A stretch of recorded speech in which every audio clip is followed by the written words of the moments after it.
Product not yet rated. Hey guys, my name's Tomasz Gop. I'm an executive producer at CI Games working on Lords of the Fallen, our action RPG that's been in development since 2011 and it's gonna come out this year on PlayStation 4, Xbox One and PC.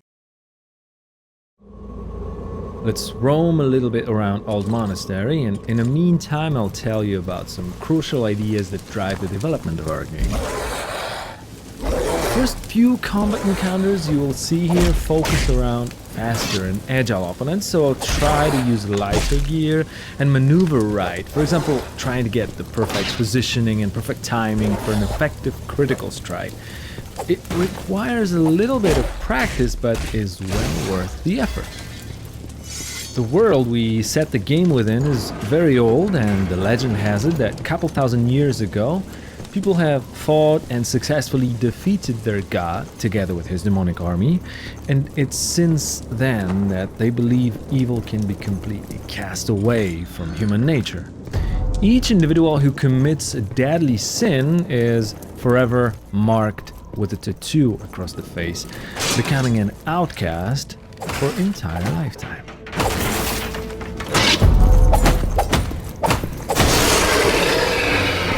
Anybody here? Harkin, our hero, has a very dark past behind him, and because of that, when the demons, or the Roger as we call them, started to reappear, he is assigned to face the threat. It's almost as if people believe that they can fight evil with evil. Oh, and by the way, it's worth mentioning that we really put a lot of work into highlighting the feeling of intense duel within each single one-on-one encounter that you will come across. Here, this next enemy normally would not be much of a hassle because he's mainly attacking from a distance, but surprise, surprise, there's a second one. So we gotten ourselves into more or less a 1 versus 2 situation. If I want to be extra efficient in situations like this, I always try to pull off a special dual-wielding combo with the daggers. It requires the timing, but the DPS is definitely worth the try. The game will also unlock new worlds for you to explore once you advance on the story path, but the ones you just left are not locked away from you. It's not only possible, but also very encouraged to re-explore the places you've already visited, and new areas will open up, presenting you with new loot and new opponents.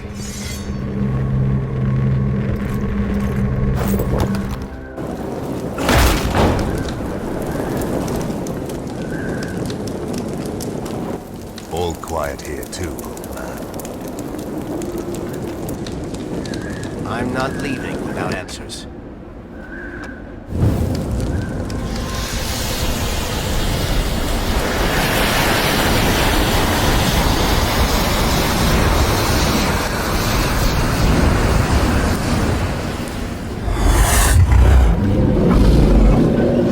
This one here is a different type of opponent. He's bigger, stronger, more aggressive, but also he's not defending himself, so we'll try a different type of timing with this guy, using a heavier gear. Since we're not a slasher, certain things will not work, like mashing the button, for example. Blocking, well, that probably won't get you far in the long run.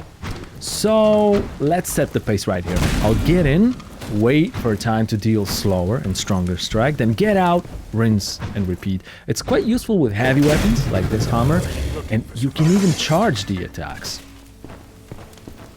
Another one bites the dust.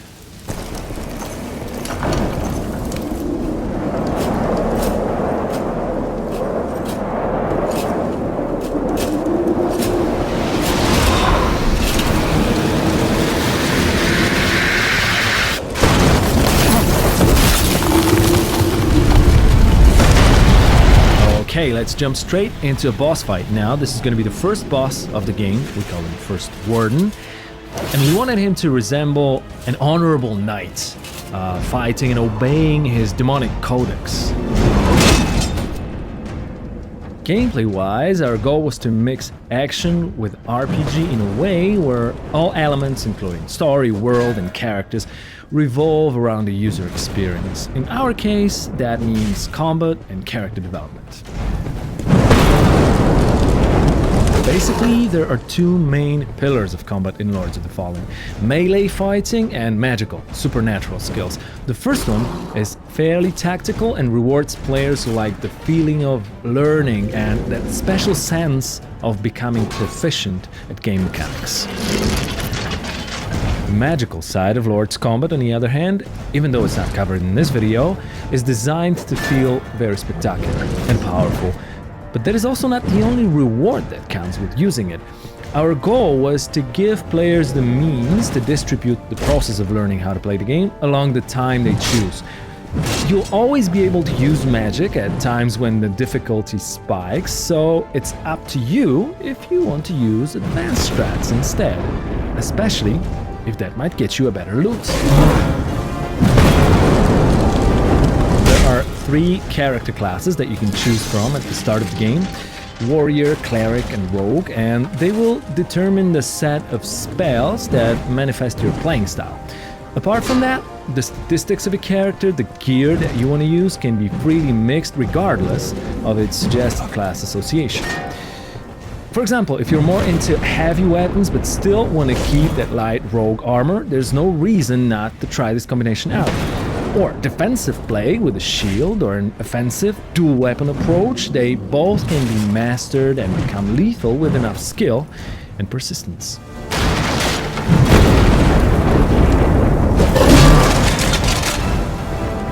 The last stage of the first Warden fight is where it gets interesting, because we finally managed to destroy the shield, making him a bit more vulnerable.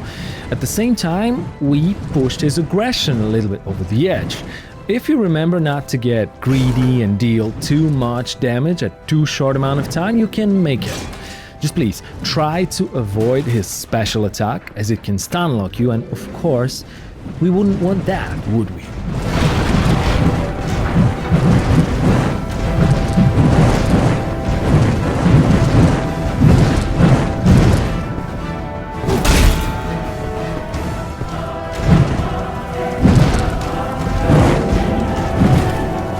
Thanks a lot, guys. That's the first gameplay from Lords of the Fallen, and of course, there's way more to come, so keep your eyes on our website and fun page.